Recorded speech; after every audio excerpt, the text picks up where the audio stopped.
Convido aos irmãos a abrirem as suas Bíblias na carta aos Hebreus, capítulo de número 12.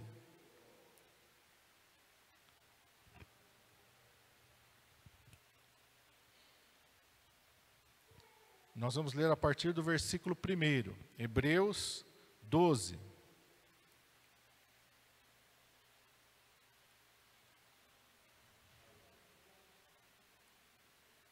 Todos acharam? Amém?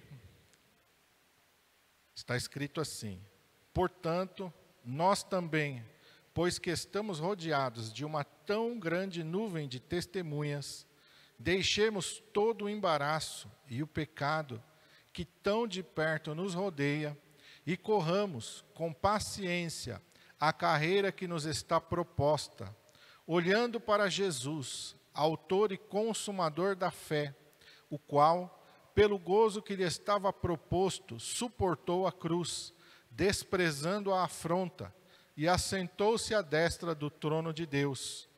Considerai, pois, aquele que suportou tais contradições dos pecadores contra si mesmo, para que não enfraqueçais, desfalecendo em vossos ânimos. Até aqui. Amém? Vamos orar. Pai, em nome de Jesus, Senhor, nós estamos diante da Tua Palavra.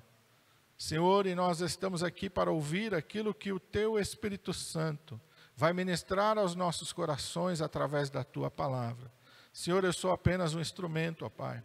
Que o Teu Espírito Santo possa falar, e que de nenhuma maneira eu diminua ou interfira naquilo que o Senhor quer trazer ao coração da Tua igreja nesta manhã.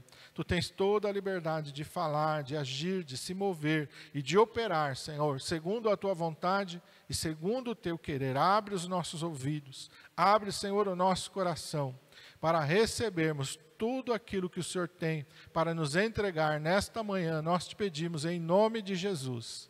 Amém. Glória a Deus, os irmãos podem se assentar.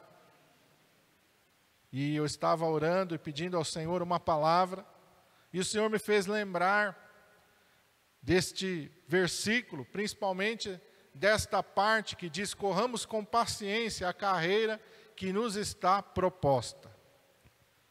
Nós começamos um novo ano, e nós temos todos sonhos sempre. Na virada do ano a gente vai projetando aquilo que a gente quer viver no próximo ano. Não sei se isso é uma tradição secular ou não, mas nós temos isso. Nós somos influenciados por isso. Mas eu creio que a palavra de Deus, ela nos inspira a esperarmos de Deus sempre algo novo.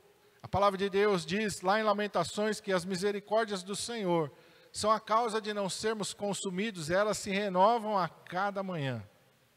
Então, todo dia, Deus nos dá uma nova oportunidade de nós vivermos, não de acordo com aquilo que a gente quer, mas de acordo com o seu propósito. Aqui diz que Deus propôs uma carreira para cada um de nós. Não existe cristão sem carreira. Não existe cristão sem um propósito no reino celestial. Eu costumo dizer para os irmãos que não existe ministério de ficar sentado no banco, de não fazer nada. Não, você foi chamado para quê? Não, eu não fui chamado para nada não. Eu vou na igreja, eu assisto o culto, eu participo, eu louvo. Não existe esse ministério de só ficar como espectador. Você pode até não ter um cargo nominal, mas você pode cumprir um chamado, e você tem que cumprir o chamado. Ide por todo o mundo e pregai o evangelho a toda criatura. Isso é para cada um de nós. Você pode não ser pastor, você pode não ser evangelista, pode não ser capelão, você pode não ser um diácono, mas você tem uma comissão de pregar Jesus a todo momento, a todo instante, na tua casa, no teu trabalho, no meio da tua família, aonde você estiver. A palavra de Deus diz que nós somos sal e luz no meio da nossa geração. Esses tempos atrás nós enfrentamos um blackout aqui, né? Quem lembra? Quem sofreu com o blackout aí? Quanto faz falta uma luz, né? Não é verdade? A gente sentiu falta aí de uma vela em casa. Meu Deus, foram vários dias. Em casa foram uns 4 dias. As velas acabou no primeiro, né? Logo foi embora, consumiu tudo. Então a gente sente falta da luz. Você vai fazer um prato, quem cozinha, faz um churrasco sem sal, sem nada. Assa a carne sem nada. Não vai ter sabor nenhum. Faz um prato sem sal, uma lasanha e esquece de colocar o sal. Não tem sabor nenhum. Assim o Senhor Jesus diz que a nossa vida ela tem que salgar, ela tem que influenciar. O nosso testemunho vai influenciar as pessoas que estão à nossa volta. E se o teu testemunho está influenciando, você está cumprindo o ID. Se você está abrindo a tua boca e você está falando de Jesus, você está cumprindo o ID, você está cumprindo a carreira que o Senhor colocou para você. E quem sabe é mais alguma coisa, aí o Espírito Santo vai te direcionar, ele vai te capacitar e ele vai fazer com que você entenda qual é exatamente o teu chamado ministerial. É o Espírito Santo que reparte os dons, que dá os ministérios, amém? E o Senhor me deu algumas lições aqui para nós corrermos a nossa carreira. A primeira coisa, está aí no versículo 1, diz aqui que nós estamos rodeados de uma tão grande nuvem de testemunhas. E quando o Senhor fala isso, Ele está se referindo ao capítulo 11, que é chamado a Galeria dos Heróis da Fé. E o Senhor nos fala para olharmos para estas pessoas e para nos inspirarmos na vida destas pessoas. Às vezes nós assistimos, e é comum as crianças, né, pergunta para a criança, tem um sobrinho lá que gosta do Homem-Aranha. E as crianças lá, tudo dele é o Homem-Aranha, é o Sonic, é não sei o quê. Mas irmãos, nós temos que olhar para a palavra de Deus. Jesus disse, aprendei de mim.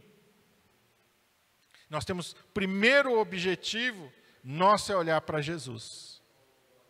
Nós temos que olhar para o Senhor Jesus, porque Ele disse, vinde após mim. Porque Ele disse, aprendei de mim. Então nós temos que olhar para Jesus. Jesus disse, basta ao discípulo ser como seu mestre. Temos que olhar para Jesus e temos que aprender com Jesus. Nós vemos muitas pessoas querendo aprender com Salomão. Todo mundo quer ser rico como Salomão. Aprender os mistérios, os segredos de Salomão da riqueza. E se você quiser aprender mesmo, vai lá para Eclesiastes, quando ele diz assim, ó, tudo é vaidade. Porque aí você vai ver um Salomão que depois de cair, se arrepende e se volta para o Senhor. E olha para trás e diz, tudo é vaidade. Riqueza é vaidade, glória é vaidade, as coisas deste mundo são vaidade. Tudo é vaidade. O fim de tudo, quer dizer, o mais importante de tudo, teme a Deus. Anda com Ele, anda na presença dEle. O fim de tudo é isso, não é ajuntar riqueza, não é acumular glória, não é acumular sabedoria, não é desfrutar dos prazeres deste mundo. O principal de tudo, teme a Deus. Aparta-te do mal, anda na presença do Senhor, aleluia. Olhe, tenha, irmãos, qual é o teu personagem da Bíblia que você se identifica? Você tem que ter um personagem da Bíblia que você se identifica, que você olha, que você admira, e você olha para a história dele, e aquela história fala com você, que você vai se aprofundar. Irmão, procura um personagem da Bíblia, para você se inspirar, porque a Bíblia vai mostrar, através desses homens de Deus, as suas virtudes e as suas fraquezas. Deus não escondeu as fraquezas de ninguém. Deus não escondeu os pecados de ninguém. A palavra de Deus fala para nós aprendermos com a experiência dos outros. Você vai imitar aquilo que é bom, aquilo que é ruim, você vai se afastar. Opa, Salomão caiu aqui, eu não posso cair aqui. Davi caiu ali, eu não posso cair ali. Olha, Abraão errou ali, eu não posso errar ali. Moisés fez aquilo, eu não posso fazer. Mas imita aquilo que é bom. Faça aquilo que você sabe que eles fizeram e que levou eles mais para perto de Deus, como Daniel. Rejeite os manjares desse mundo, decida viver longe dessas coisas e procurar agradar a Deus sobre todas as coisas. Desenvolva uma vida de oração como Daniel, seja fiel como Noé, no meio de uma geração. E Jesus diz que os nossos dias são parecidos, são como os dias de Noé, corrupção geral e total. E a gente sai, olha, liga a televisão, olha na internet, e nós vemos isso nos nossos dias. Mas que sejamos como Noé. Não se contamine, aleluia. Ande com Deus no meio de uma geração perversa e corrupta. Ande com Deus. Leve a sua casa como Noé levou a sua casa, a andar no temor do Senhor. Leve a sua família a viver os princípios de Deus como Noé levou, aleluia. Nós estamos rodeados de uma grande nuvem. São exemplos de fé a serem seguidos. E tem muito, irmão. Eu gosto de ler bastante. Um livro que eu recomendo você ler, leia o livro Os Heróis da Fé. Agora eu comecei a ler um outro livro muito bom, muito impactante, Os Generais de Deus. Procure ler, irmãos. Li a história lá do fundador do Exército da Salvação. Tantos livros importantes que a gente lê, a gente aprende. Tem tantos exemplos de fé para a gente seguir, irmãos. A Bíblia diz para nós olharmos, olha, a tua volta, a nossa volta tem. Tem hoje, tem pessoas de fé, tem pessoas de integridade vivendo hoje. Tem muita gente errada, mas não tem só gente errada. Tem gente boa, tem gente fiel, tem gente honesta, amém? Nós só reparamos nos erros, não, repare nas qualidades também. Repare que tem gente boa, repare que tem gente fiel. Olhe para a nuvem de testemunhas, testemunhas de fidelidade e de integridade. Tenha isso, você tem que olhar, você tem que se inspirar, você tem que aprender, você tem que imitar. A Bíblia diz para nós imitarmos a fé daqueles que andaram em fidelidade. Como é que você vai imitar se você nem sabe, não conhece a vida, não conhece a história, não conhece o que passou, o que não passou? Irmãos, isso é tão importante. A gente tem que olhar. Eu sempre, desde cedo, Deus me levou a ler. Li a história já de Hudson Taylor, li a história do apóstolo dos pés sangrentos na Índia, li tantos livros que me inspiraram e que me inspiram até hoje. Procura olhar, procura aprender. A gente fica olhando só para as coisas do mundo. As coisas do mundo não vão acrescentar nada na nossa fé. Mas aquilo que é de Deus vai, com certeza, acrescentar algo precioso nas nossas vidas. E Deus nos dá essa instrução. Olha, nós estamos rodeados de uma tão grande nuvem de testemunhas. A segunda coisa que Deus fala, deixemos todo o embaraço. E o que é o embaraço? As irmãs que fazem lá o tricô ou crochê sabem o que é embaraço. Né? Quando aquele rolinho sai, desenrolando, e de repente a linha lá, a lã fez aquele nó, e meu Deus do céu, ou perde bastante linha, ou com muita paciência vai ali, até tirar tudo em embaraço. Embaraço é aquilo que nos atrapalha, é aquilo que nos impede de viver o propósito de Deus na nossa vida. Tudo que rouba o nosso tempo com Deus é embaraço. Tudo que rouba o teu tempo. Você podia estar lendo a Bíblia, mas você está fazendo outra coisa. É alguma coisa espiritual? É alguma coisa extremamente importante, necessária? Se não, é embaraço. As horas que muitas vezes nós gastamos na frente da televisão, eu posso dizer com toda certeza, embaraço. O tempo que a gente gasta nas redes sociais, eu posso dizer, embaraço. Porque a gente fica sempre mais do que deveria. O tempo que a gente gasta no celular, embaraço. São coisas que vão nos prendendo, e que às vezes você para e fica ali, e se você marcar o tempo que você pegou teu celular na mão, e até o tempo que você vai dar uma olhadinha, você vai se assustar. Porque se passou um bom tempo e você não percebeu. Se você sentar na frente do teu computador, se você acessar suas redes sociais, se você sentar para ver um filme, uma série, você vai gastar um bom tempo ali. Filme menos de 1 hora não tem. Você já experimentou dobrar teu joelho por 1 hora? Dói o joelho, dói o quadril, dá sono. Mas o embaraço não dá sono. O embaraço satisfaz a carne. O embaraço nos atrapalha. E Jesus nos dá alguns exemplos, em Lucas 9, 57 a 62, de coisas que nos atrapalham na nossa caminhada. Aquele que queria enterrar primeiro alguém, aquele que queria se despedir primeiro de alguém, aquele que queria uma garantia, uma segurança, antes de prosseguir na sua caminhada. Tudo isso são coisas que nos embaraçam, que nos impedem de caminhar com Jesus. Eu me lembro da palavra de Deus, quando Jesus diz para os discípulos, vinde. E todos eles, sem questionar, seguiram a Jesus.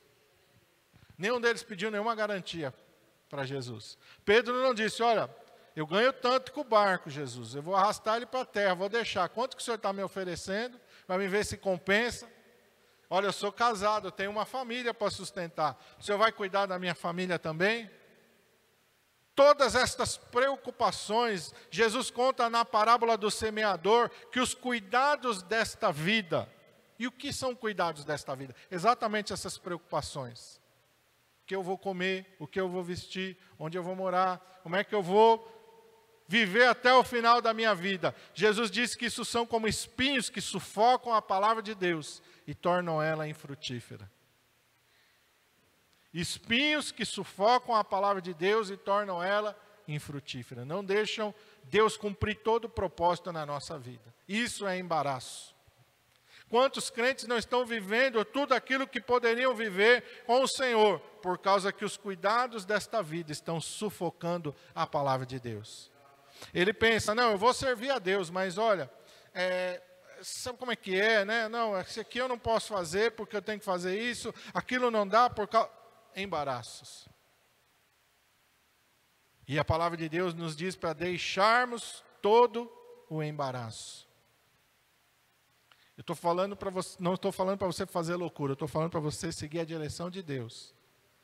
Amém? Siga a direção de Deus sem medo. Faça como Pedro. Jesus mandou, olha, o Senhor mandou pisar aqui, mas não estou vendo nada. Será que dá para mim pisar aqui? Se Jesus mandou, pode pisar. Porque Ele vai sustentar a tua pegada. Amém? Você só vai poder andar sobre o mar se você confiar na palavra de Deus. Se você não confiar na palavra de Deus, não adianta você querer descer do barco. Mas o Senhor nos chama a andarmos pela fé. E nós temos que aprender a andar pela fé. Então temos que deixar de lado o embaraço.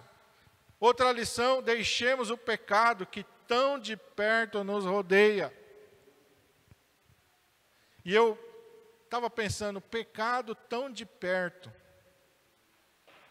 Por que o pecado está tão perto de nós? E aí o Senhor me fez lembrar de Romanos 8, de 1 a 17. Pecado, ele acha na nossa carne uma porta bem fácil de entrar. É a nossa carne que gosta do pecado. É a nossa carne que ama o pecado. E lá Paulo vai falar desta luta que tem entre a carne e o Espírito, e ele vai nos ensinar que se nós deixarmos a carne prevalecer, nós vamos morrer. A inclinação da carne é morte, mas a inclinação do Espírito é vida.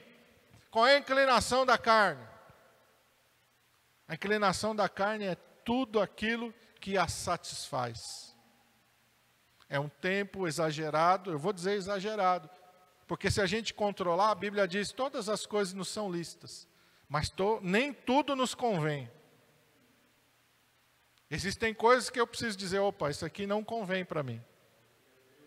Eu não vou fazer porque não convém, porque eu sei que quando eu faço isso, eu não tenho limites. Eu não consigo controlar a minha carne. E aí eu acabo pecando, eu acabo errando. Então, a palavra de Deus nos instrui a deixar aquilo. Deixa de lado. Se você não consegue controlar, se você não tem limite, se ali a tua carne se assenhoreia de você e te leva ao pecado, te afasta daquilo, elimina aquilo da tua vida. Todas as coisas nos são lícitas, mas nem todas as coisas nos convêm. Deixemos o pecado, a nossa carne ela tem prazer no pecado, porque ela está contaminada. Por isso a palavra de Deus diz, carne e sangue não herdam o reino dos céus. Essa carne aqui não vai entrar no céu, porque a inclinação dela é só para o pecado.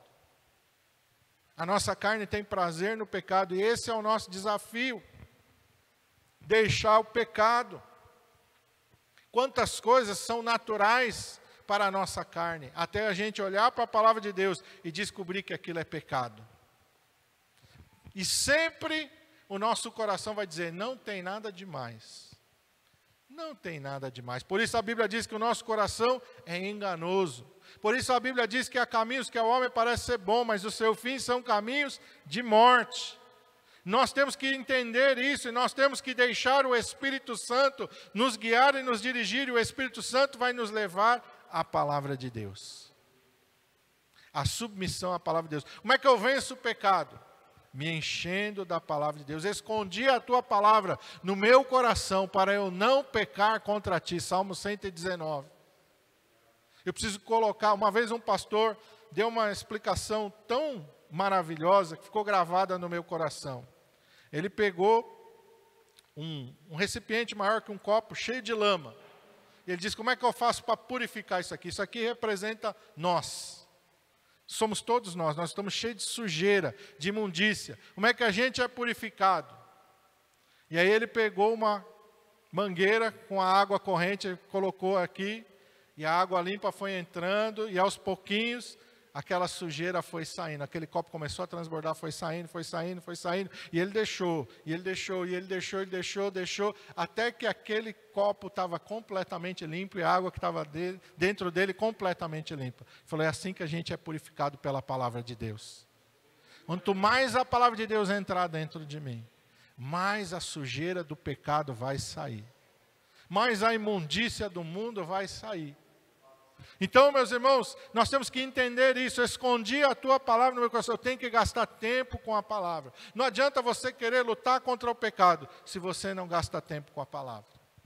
Você não vai vencer o pecado. Porque nós não vencemos o pecado na nossa força. Nós não vencemos o pecado na nossa capacidade. É impossível para nós vencermos a não ser através do Senhor Jesus Cristo. Através da sua palavra. Jesus disse para os seus discípulos, vós estáis limpos pela palavra que eu vos tenho falado. Jesus nos limpa através da sua palavra. A sua palavra nos purifica, nos santifica. E o Espírito Santo precisa da palavra para nos convencer do pecado, da justiça e do juízo. Porque o Espírito Santo vai nos fazer lembrar daquilo que está escrito. No momento que eu errar, Ele vai me trazer à memória o eu errei porque, olha, a palavra de Deus diz assim e eu fiz errado e o Espírito Santo me convence. É só através da palavra de Deus, amém? Outra lição importante, corramos com paciência a carreira que nos está proposta, olhando para Jesus. Jesus é o exemplo maior e superior. Corra com paciência, não queira atropelar o tempo de Deus. Não queira passar por cima do tempo de Deus. Corra com paciência. O que isso quer dizer? Deixa Deus fazer. A palavra de Deus diz que há tempo determinado para todas as coisas. Não é o teu tempo, não é o meu tempo, é o tempo de Deus. Corra com paciência. Salmo 40. Esperei pacientemente pelo Senhor. É o que Davi fez com relação a Saul. Davi era um jovem, quando ele foi ungido rei. No outro dia ele foi lá tirar Saul do trono. No outro dia ele começou uma revolta contra Saul. Ele começou a juntar soldados para tirar Saul do trono? Jamais. Ele esperou o tempo de Deus. Ele entendeu, embora Deus já o tivesse ungido, o tempo era de Deus, não era dele. Ele esperou pacientemente pelo Senhor. Eu acredito que em cerca de uns 15 anos ele esperou. Até o tempo em que Deus permite que Saul morra numa batalha, então ele vai se tornar o rei de Israel. Ele não passou na frente de Deus. Ele não fez as coisas na força dele. Ele não foi lá e não teve, irmãos, aquela arrogância, aquela prepotência de querer fazer as coisas do jeito dele. E tem muita gente que se perde nisso. Não sabe esperar o tempo de Deus. Ah, Deus me deu uma palavra. Espera. Deus te deu uma palavra, espera o tempo de Deus. Vai se cumprir. Deus falou isso, então espera em Deus. Aleluia. Não queira passar na frente. Não queira adiantar as coisas. Espera no Senhor. Aguarda. Jesus não se manifestou até quando ele tinha 30 anos de idade. Sim ou não? A gente sabe pouca coisa da vida de Jesus, do seu nascimento até os 30 anos de idade. Muito poucas coisas. Por quê? Porque não era o tempo dele se revelar ainda. E ele soube esperar o tempo certinho. Ele soube esperar o tempo certo. E nós precisamos aprender a esperar o tempo certo. O tempo é de Deus. Corramos com paciência a carreira que nos está proposta, olhando para Jesus. Tome o exemplo de Jesus. Tome o exemplo de Jesus. A Bíblia diz que tem que haver em nós o mesmo sentimento que houve também em Cristo Jesus, que não teve por usurpação ser igual a Deus. Antes esvaziou-se, aniquilou-se a si mesmo. Jesus foi humilde todos os dias da sua vida. Seja humilde, seja paciente, espera no Senhor, e Ele fortalecerá o teu coração. Espera no Senhor. Amém? Esse é um ano que nós estamos iniciando. Se a gente colocar essas 4 lições em prática neste ano, nós vamos ver que esse ano vai ser um ano abençoado. Se eu começar esse ano olhando para uma nuvem grande de testemunhas, me inspirando e aprendendo com os exemplos de servos de Deus, eu vou começar um ano inspirado.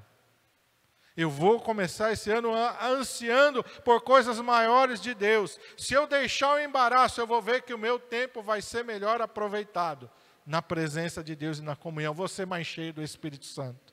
Eu vou viver coisas maiores de Deus. Se eu conseguir, irmãos, lutar contra o pecado e deixar ele de lado, aleluia, eu vou alcançar mais de Deus na minha vida. Eu vou me encher mais de Deus, aleluia.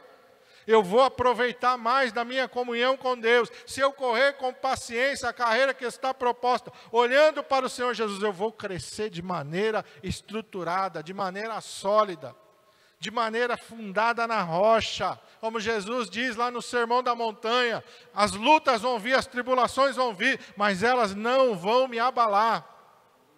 Elas não vão me abalar. Quantas pessoas estão sem estrutura, estão na igreja, mas não têm uma estrutura firmada na rocha. Qualquer luta, qualquer adversidade, qualquer problema abala a fé.